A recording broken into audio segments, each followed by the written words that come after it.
this festival, this year's festival, is that it's a real celebration. Last year they were campaigning for the equal rights marriage, and now they've got it. So this year they're really celebrating that. This one is Queen, Groen, and Worker. So they're getting quite angry.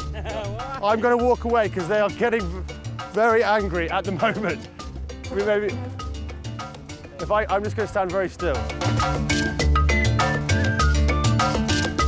Already a number of people have started showing up, many of them in tears. When we checked the Facebook group just before we came here, 1,000 people had already signed up to come to this vigil.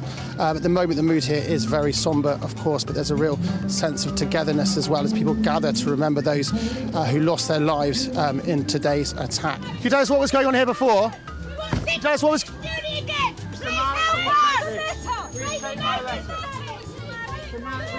Why aren't you taking the letter? John, Mr. Malik, obviously the owner of the land, just turned up. You gave him a letter. What did the letter say exactly? Basically asking would he contact us.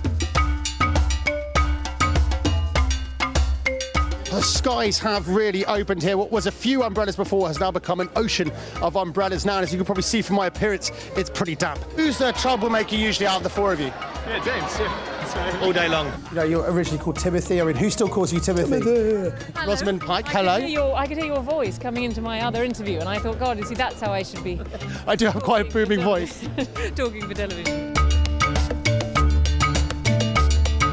This football field right here at the back of the hotel, as well as Arsenal's training ground just down the road from here, is where the NFL's Atlanta Falcons will practice before taking on the Detroit Lions at Wembley Stadium this Sunday.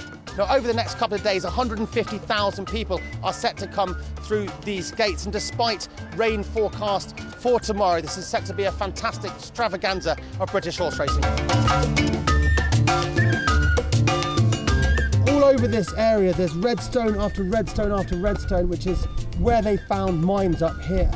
And this one here is a live Northern Alliance mine that would have been placed there about 10 years ago to deter the Taliban from coming over this mountain. All the way down the river, there are plenty of things to stop off and see, and some incredible feats of engineering. For instance, this bridge here, it's not something you'd want to cross every morning, but it's made from old parts of Soviet tanks.